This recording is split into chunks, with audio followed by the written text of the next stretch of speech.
Hello, I'm John Elkington. I apologize for the sunglasses. I don't normally wear them, but I have an eye condition that makes me sensitive to sunlight, and today there's a lot of sunshine.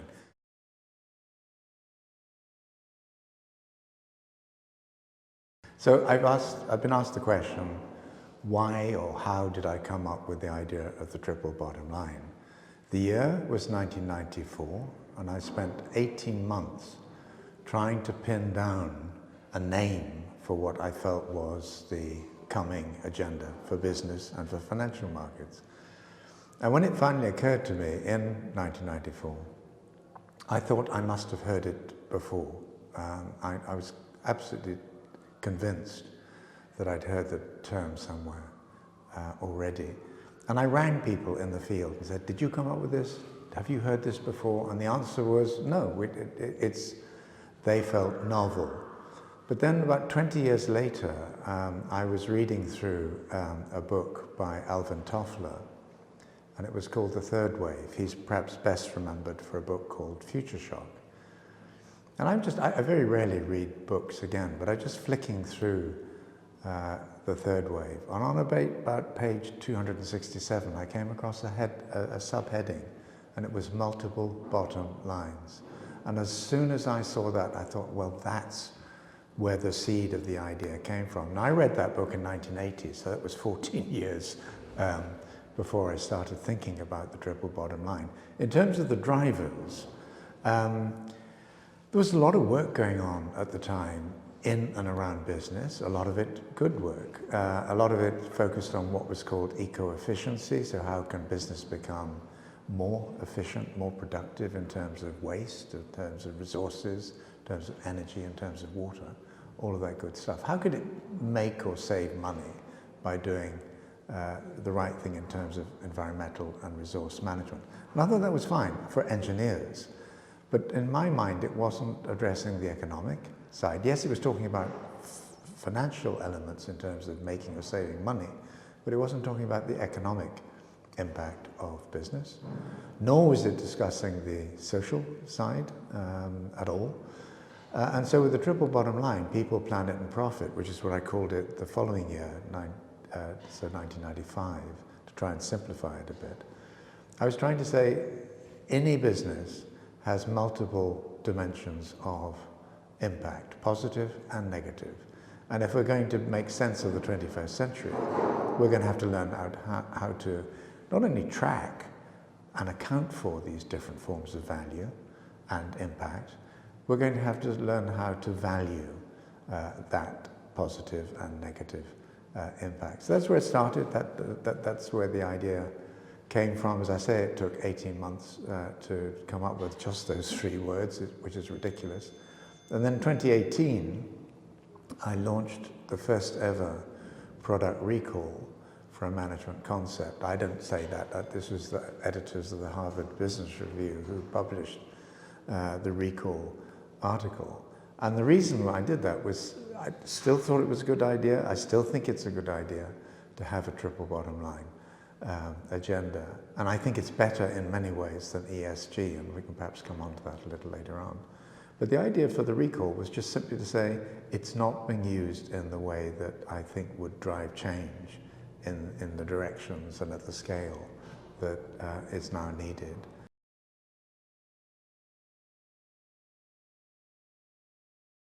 So when we started with the triple bottom line, I mean, there really no companies were doing anything like that anywhere in the world. And then very soon, a small number of companies started to pick up the concept and apply it. So an earlier one was Shell.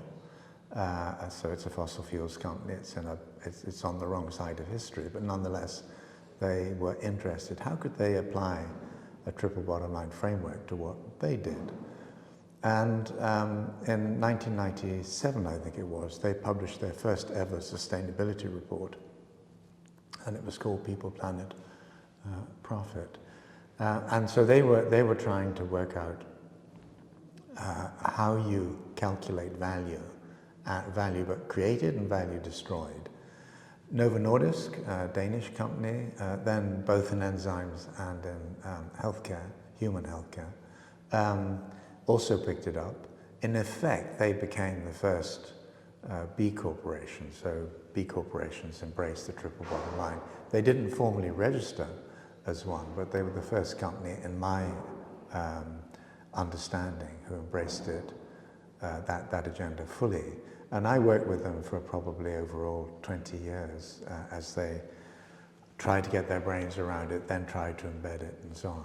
Now, any particular company goes through cycles, and you have CEOs who understand and commit, and you have then replacement CEOs who think differently. And at that time, you sort of had an up and then quite sharply down dynamic in companies. Now it's slightly different, or it was slightly different until Trump got into the White House. And what was the pattern that we began to see was where if you had a succession in a company, the new CEO did not instantly reverse all the triple bottom line or ESG or sustainability work that his or her predecessor was doing, but they worked out how to carry it forward. Now with Trump, you've got a lot more questioning. You've got more companies asking, do we really need to do this? Our competitors aren't doing this, why should we? And so on. We're very much in a zero-sum world, which wasn't true for much of the evolution of sustainability. And then the question is, what do companies get wrong? And in my mind, one of the things that they get profoundly wrong and consistently and routinely is they think that this is basically a matter of trade-offs. So any form of management and accounting and so on is about trade-offs. But when they think about the triple bottom line, what they're thinking about is, well, we make a profit. That's the economic side. That box ticked. Well, the economic agenda is very much bigger than just the question of whether you make a profit or not. We employ people. We give people what they want or they need. So that's the social box tick. Well, no, again, and the social agenda is much, much bigger, particularly if you get into human rights and some of those bigger themes, and particularly if you're in a company like Facebook or Google or Microsoft or OpenAI or whatever, and you're developing AI, because you think that just simply by providing an AI service or product, you're giving people what they want. You're not taking into account fully all of the different social and human implications of this. The impact on democracy would be just one extreme example. And then very often what you get is companies saying at the end of all of this, well, yeah, but it's a shame about the environment. We do all this good stuff in other areas, but the environment suffers. Or it may be the society suffers. It depends on the company and the industry and the geography. But I think that when I did the product recall in 2018 through Harvard Business Review, that was my message, that this isn't, at least in my mind, it was never about trade-offs. They happen, they need to be, you need to pay attention to those trade-off dynamics.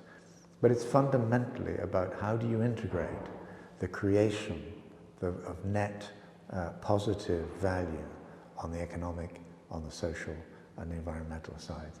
And just final point there is at the time when I did all of this, politics was somewhere out there. I mean, business was encouraged, like Shell after Nigeria, the executions of Ken Saro-Wiwa and his colleagues in Nigeria. Shell had long been encouraged to stay out of politics. No big company stays out of politics. And then they were encouraged to come back in as long as they pushed the right line, was don't hang these protesters against oil development in Nigeria. So, but now what we have is a radically politicized agenda and a growing assumption that companies will be involved in politics, and that activity needs to be very much more transparent. And one of the projects that we're doing at Volans, my company, is looking at the way in which companies advocate and lobby for particular types of policy framework, or the removal of policy frameworks. So that's a bit about the history. It's a bit about what companies, I think, get wrong. But when you look at the B Corporation movement, and that's 10,000 companies, and some big companies like Natura in Brazil, who I visited just a few weeks ago in Brazil, these are companies that understand it needs to be an integrated approach, but there's still that tension between people who have a minimalist view. All they'll do is say, well, we have a triple bottom line approach, and those who properly understand it and properly try to embed it, integrate it into everything that they do. So a big question is, in a world of markets that are primarily driven by financial considerations, return on investment and so on, financial performance on a quarterly or annualized basis, how can the triple bottom line properly be integrated? Well, one way of addressing that question is to start to think about proxies, ways in which you can measure different forms of value in a standard language or a standard currency, perhaps. So one of the things we've seen people increasingly experimenting with, the Value Balancing Alliance, companies like Novartis, BASF and so on, is the question of how can you put a financial value on the social and environmental aspects of the triple bottom line. So for example, if you're Novartis or you're a big pharmaceutical company, you might have a metric around quality adjusted life years, what are known as QALYs.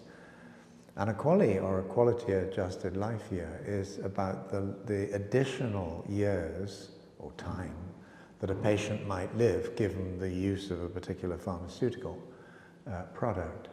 And that's a metric that can be applied in that area. And you can put a value on that.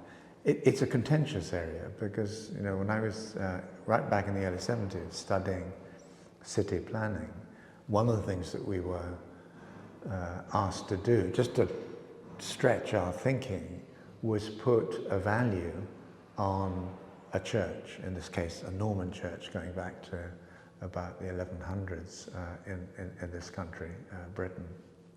And it's very difficult. I mean, and that needed to be done because that Norman church was about to be bulldozed out of the way for an urban motorway.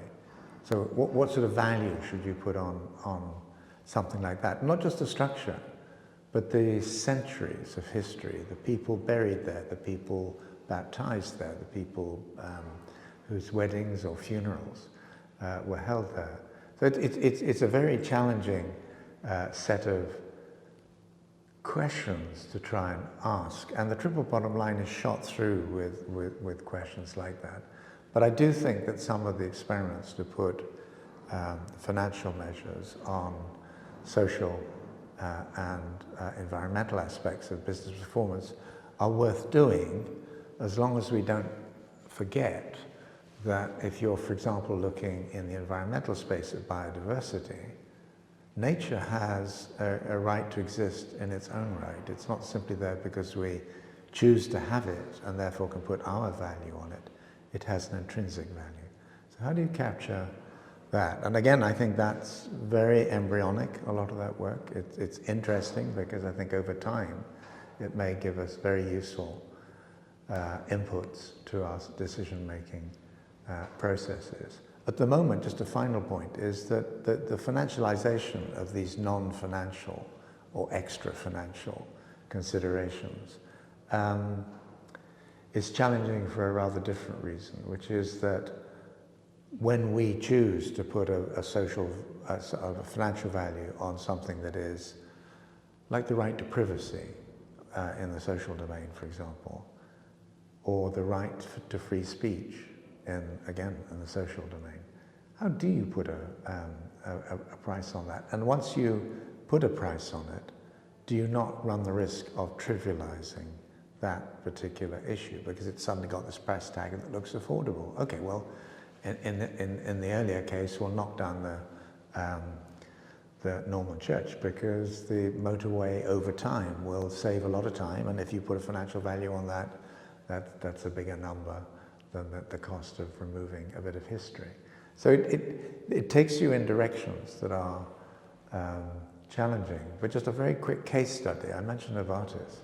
For 5 years, I chaired a committee or advisory board within Novartis looking at the financialization, or how do you put a financial value on the wider impacts of a company.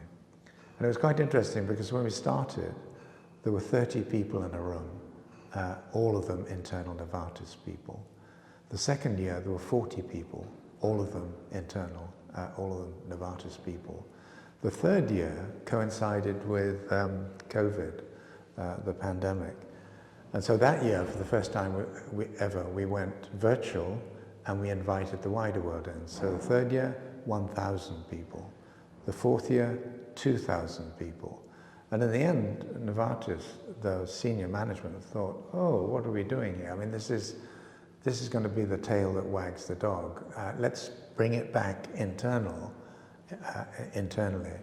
So in the fifth year, it was just internal. And that year it was 900 people. So we went from 30 to 40 to 900.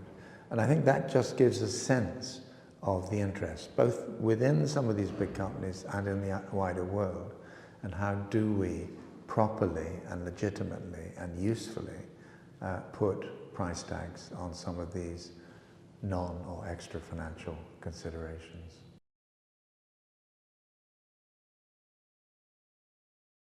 One of the difficult and challenging areas in the evolution of the triple bottom line has been in taking it into the financial world, into financial markets, because the return on investment mindset is very much entrenched there, and it's simply measured in financial terms. And if you can't demonstrate that you're making progress against those financial metrics, you've got a problem. You're probably not going to get the investment.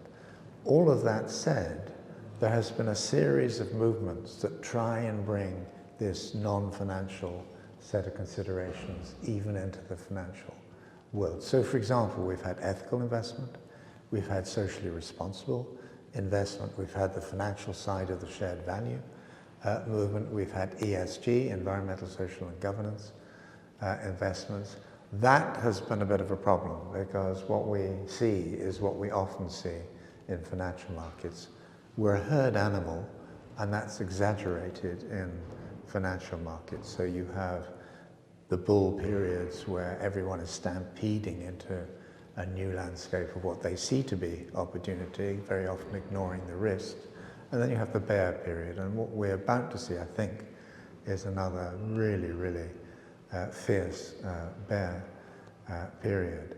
And when people are in the bull market, they find it very hard to hear people telling them about, climate risk and biodiversity risk and some of that stuff. We'll sort that out. And anyway, I'm a billionaire, so I have a charity. Go and talk to my charity people. That might be Jeff Bezos, it might be Bill Gates or whatever. Some of these people doing very good work. Bezos through the Earth Fund, Bill Gates through the Bill and Melinda Gates Foundation. But nonetheless, they have tended very often to see these sorts of considerations as outside their core business decision-making processes. So I think and now we've got a period where ESG, having grown at an incredible rate, is being tidied up by the regulators, particularly in the European Union. You now have new rules which require investment funds that claim to be ESG to demonstrate that that is probably the case. And we've seen something like 900 funds remove all of the claims that they made. So it's quite a big number of funds who've been forced to give up ESG washing, a form of greenwashing. And I think that's healthy, because I think that what very often happens, and it happens with sustainability, it happened with the triple bottom line, it's happened with ESG, it'll happen with circularity, with all of these different concepts, is that as companies, as business, and they may be in the financial sector, embrace these different concepts, they dilute them. They don't always intend to do that, but they just make them comfortable for the world in which they live. And what that means over time, you may believe in homeopathy, I don't. I don't believe that something that has disappeared leaves a trace and that can treat you. Well, I don't believe that ESG can be watered down to the point where there's almost nothing left and that can help save the world. I think that's just delusional. So I think we need a clean-up, and I think what we're getting now is a fairly fierce correction, and it's not just anti-ESG and the ESG recession, it's anti-woke. A whole raft of different things are being challenged at the same time. Final thing I would just say on that is I think that's the biggest opportunity of our careers, possibly even our lifetimes, because now we're at the point where we have to think, if not that, what we've been doing to date, then what? And we've got a very short period of time in which to sort that question out.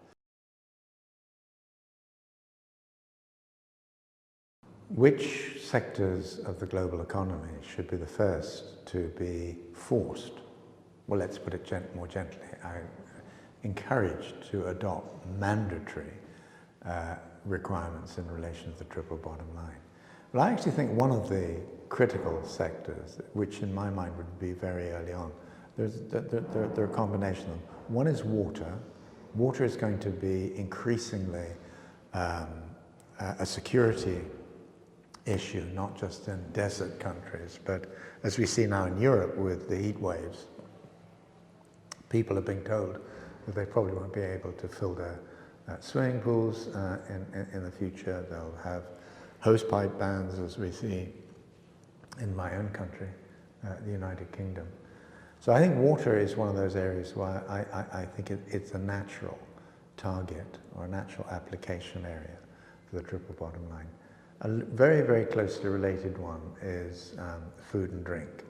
And agriculture is going to be, already is being very hard hit by climate change. It's one of the biggest factors worldwide in the loss of biodiversity. So that is going to start to register with people. The pressure is going to come on farmers and farming and the whole agricultural supply chain. And that's one of the reasons why increasingly we hear people talking about regenerative agriculture. And if you took the same concept and you cross-applied it into the water sector, then the question would, how do you regenerate watersheds, water catchment areas, such that they don't just dump, rain comes in fiercer and fiercer storms, goes into rivers through drains, goes out of the river because they're canalized and out into the sea. And so water utilities, water companies, find it very much harder now because they don't have the storage capacity.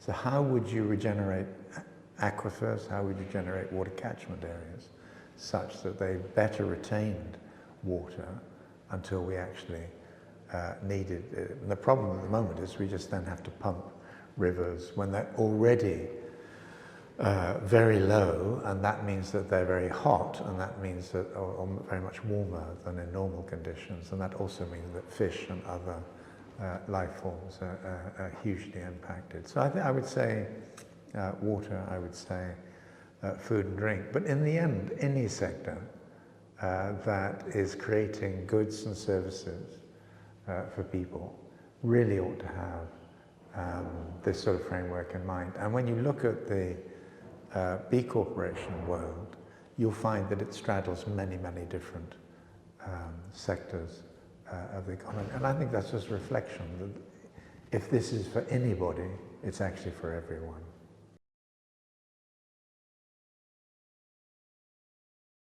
When in 1987 we set up a company called Sustainability, and that was my choice of word, we regretted it for a number of years. I mean, we were happy we picked it, but we regretted it because it meant nothing to nobody, and people would send us letters, then we did still get letters, and they would be addressed to sustainability, survivability, all these different things. People just didn't know the term. Now it's endemic. Everyone thinks they know the term, and they think they know what it means. The problem is that they understand the term in quite different ways. So my own thinking about sustainability has evolved. When we set up the company's sustainability, it was the same year, 1987, when the Brundtland Commission report came out. Gro Harlem Brundtland, 3 times Prime Minister of Norway, chaired that. And in that report, and I was involved in putting the report together, there was economic, there was social, there were environmental objectives. Already you had that sort of thinking in play. What I did was just to try and make it more relevant to the business world by calling it triple bottom line.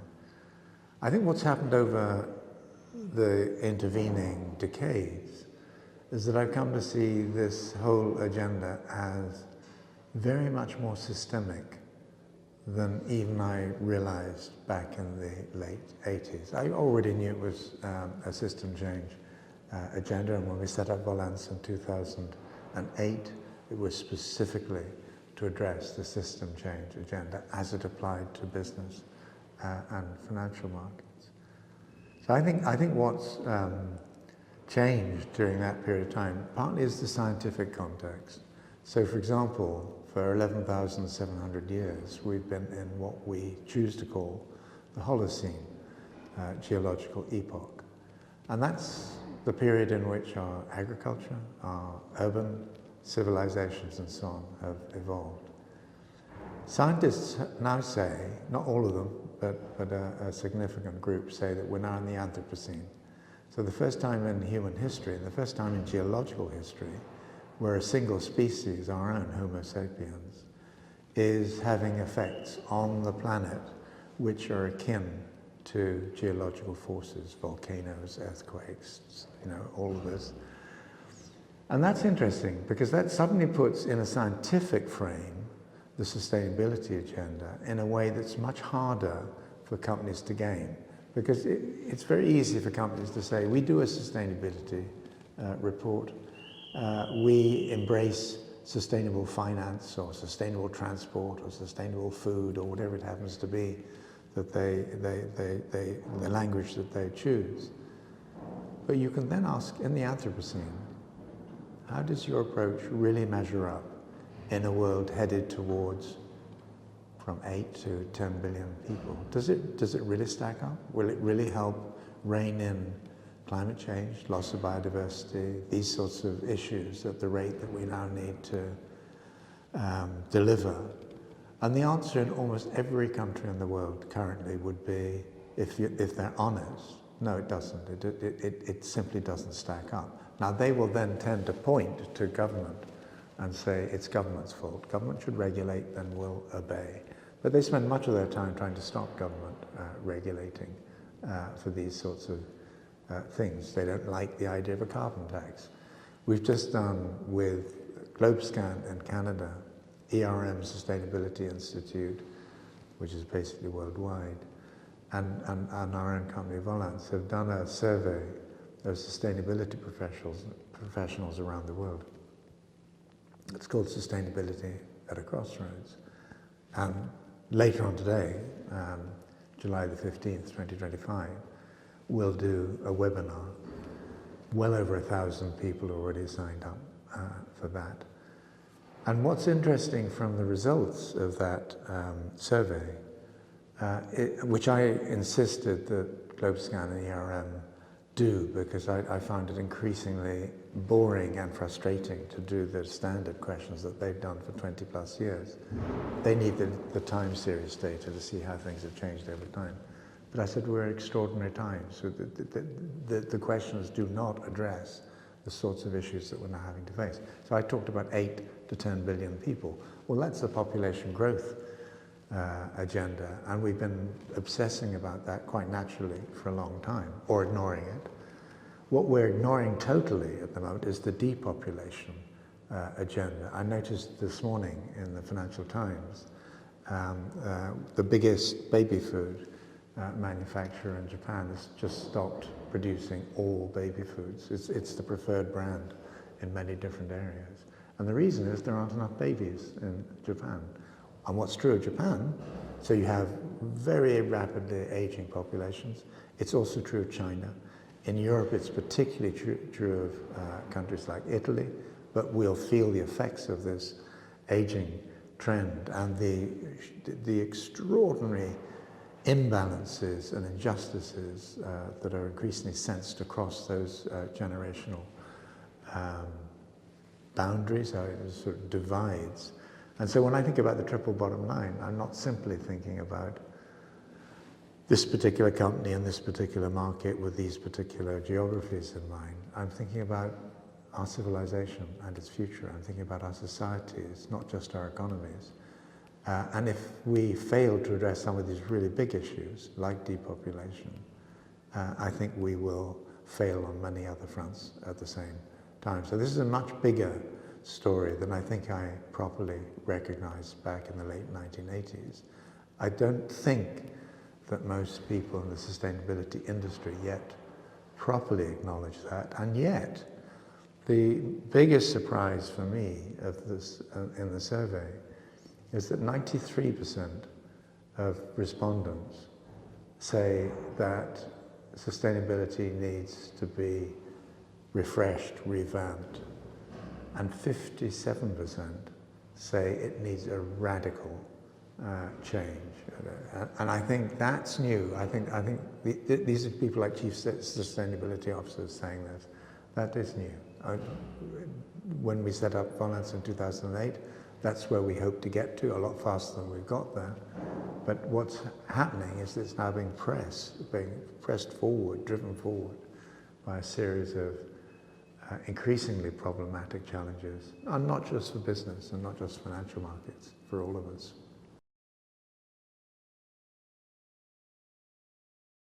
So one of the questions that can be asked is there a future for the triple bottom line? And in a way, I would love to sort of say, you know, it did its work, end of story.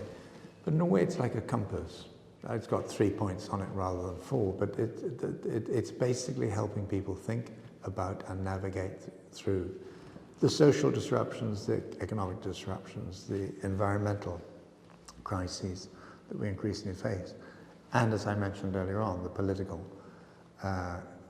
chaos in some ways that surrounds all of this, the way in which some of these new technologies are damaging the basic process of democracy. My personal view is that AI is not guaranteed to be the answer to anyone's prayers. And at the moment, people are quite naturally obsessing about the energy, particularly electricity and water footprint of some of these big data processing sites that the big AI companies require. But you're beginning to see early applications of AI in areas which are of critical interest to the sustainability world. So for example, one of the really big problems, and it's a geopolitical and it's a geoeconomic challenge, is that China has very strategically positioned itself on the commanding heights of tomorrow's economy. So if you look at rare earth metals and minerals, you look at solar and batteries and wind, you look at electric vehicles, you look at precision fermentation, you look at drones, you look at AI, wherever you look, China is developing some form of stranglehold on those areas of the economy. And it's not accidental. I mean, firstly, they want to be a successful economy and country in the 21st century. But also they are weaponizing some of those areas, and critically the rare earth minerals and metals sector is really being used as a weapon now. And I think what's happening as a result of that is that people are beginning to recognize that the sustainability agenda isn't a nice to have, it's actually fundamental, it's about security. And it's interesting that during the pandemic, one of the projects I did was with the British Ministry of Defence. So I did a session with admirals and generals and air marshals, and we were talking about climate chaos. And they were interested in and already thinking about forced migration on a scale that Europe has not seen to date, that the Americans haven't seen to date, but we will see. And some of that's forced by conflict, and we'll see a lot more of that. Some of it's forced by the scarcity of critical resources like water. And I would just say that some of the best of those people that I interacted with are more thoughtful and more sensitive to and more concerned about these sorts of issues than any CEO I've ever met. And the reason is they have to be. Now, at the moment, business can sort of get away by sort of hiding in the shadow of Trump and his ilk, and they can lobby for the European Union to water down its reporting and due diligence and other directives and regulations and so on. But in the end, this is going to catch up with us all. And those companies that have failed to do enough, as this becomes properly a security concern, will find that what used to be viewed as a relatively soft agenda will develop the characteristics of reinforced concrete. It'll come at them really, really hard, very fast, much faster than they're used to. And it'll be life or death. If they can't cope, if they can't adapt in the necessary timescales, those brands, those companies will die. So this is an extinction event.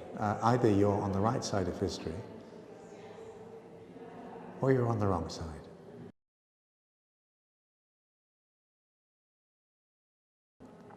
When I came up with the triple bottom line, I mentioned a compass a moment ago. I had 3 points in mind. They could go economic, social, environmental. You could put the points wherever you like on the triangle. And then in the middle of the triangle, I saw things like governance, like politics, like education. So they were enablers or constraints on the interplay between the other 3 factors. One of the things that we quite quickly saw was people trying to add purpose and politics and policy, and well, not all P's, but I mean lots of different things. So they would have a quadruple bottom line, they'd have a quintuple bottom line, and so on. I actually think there's a real benefit to simplicity. I think the human brain, certainly my brain, finds it much easier to remember 3 things than to remember even 4 or 5 things. So I stick with the idea that if we think about the economic, the social, and the environmental dimension of what any business does, it's a useful framework. Now you can think about shared value, for example, as a way of plotting, mapping, managing for overlaps between the different areas. One of the big disagreements I had with Michael Porter and Mark Kramer when they came up with the shared value proposition was that for them, shared value was always a win-win outcome. And my point was sustainability isn't all about win-win outcomes. It may actually be about win-lose. It may even in some cases have been lose-lose in the sense that for a period of time, because you're shutting down an industry, there's a social cost of that, even environmental costs, because you don't have the revenues still to clean up the mess that the industry has made. So I think the triple bottom line will live on because it's simple, because there's an installed base, and it's not just the 10,000 plus B corporations. I mean, there are many, many thousands around the world, companies around the world who report against the Global Reporting Initiative and similar standards. But I think the challenge over time will be to integrate value creation across those multiple forms of capital, those multiple forms of value creation or destruction.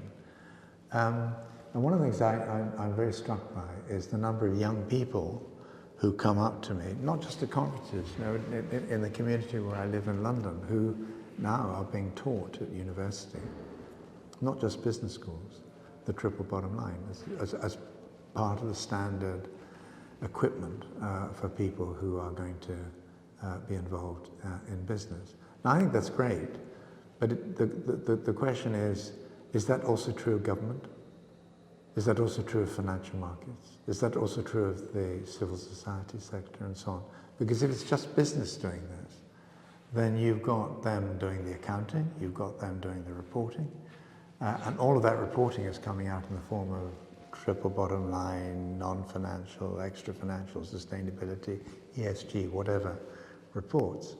But who's actually using the reported data and information in a way that properly directs our economies and societies in the right direction? And my sense is we're not yet properly using all of that data and information to create market intelligence for the future. And I think AI might well help with that, because it has this capacity to absorb huge amounts of information and produce interesting, often usable, and sometimes reliable intelligence. So it's again one of the reasons why I've spent quite a lot of time in recent years visiting some of the AI companies, trying to get a sense of what they're doing and trying to work out what might cross-apply of what they're doing into the sustainability space. And a final point is, one of the things I've found is that the people in the AI companies are radically younger than I am, but they also really want to address the sustainability agenda because it's their future. It's not something that they choose to opt into. It's just something, it's a natural thing out there. The question is how they then come at it, whether they see a degree of responsibility or they blame older generations. And I think that intergenerational form of politics is one of the forms of friction in all of this, which we will see a very great deal more of in the coming years and possibly even decades. Absent the right sort of leadership, with the right sort of leadership, then we could actually address these things quite quickly. But I'm not always confident that human beings in general and politicians in particular will do the right thing immediately.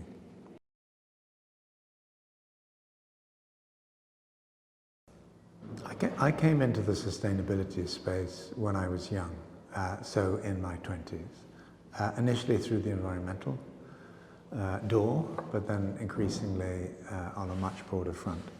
One of the things I've discovered over time in the civil society movements, in business, also to some degree in the financial world, in the world of governance and government and public policy, is there's some fascinating people trying to do good work. And one of the things I would suggest to anyone of whatever age, but particularly younger people coming into this space, is go out and see people, go and talk to people, go and try and find out what they're trying to do, what's working, what isn't working. And very quickly you'll build up a picture of the force fields in the space. You'll also get a sense of where you should probably be applying your efforts over the years and decades of your working lives and careers. But the one thing I would say, don't expect a guaranteed sustainability branded or labeled role to be there. I think Chief Sustainability Officers, for example, we see enormous expansion in their number in different parts of the world. It's that population is going to be squeezed somewhat because we see chief economists, chief financial officers, all sorts of people suddenly seeing in the Chief Sustainability Officer budgets opportunities to take some of that work away into their own CFO reporting activities or whatever it might be. Nonetheless, the total number of roles in this space broadly defined can only grow over time. We will see the ESG recession end with a reinvention of ESG. We'll see the sustainability recession end with a reinvention of sustainability. And that process of reinvention, of rediscovery in some ways, is an area where I think the triple bottom line will continue to have real world applications and utility. So consider it, but don't use it as the only tool. Just consider some of the other tools that are out there and use it where it makes sense to use it. But as with the compass, the triple bottom line, I think, helps orient us and our organizations at a time when everything seems to be in flux. And if we think that's going to improve by next Tuesday or next Wednesday, I think that would be a category error. I think it would be a fundamental mistake. I think we're entering into a period of 10, 12, 15 years where disruption will become absolutely endemic. And the capacity of us all, not just high visibility branded companies, to navigate through that will be a test of leadership in every possible dimension. I happen to find that exciting. I happen to find that interesting as a set of challenges, but some people recoil from it just thinking it's frightening and they don't know how to deal with it. We're all going to have to deal with it, and I think sustainability as a set of conversations, not just as a set of principles or tools, is going to be critically important. Good luck.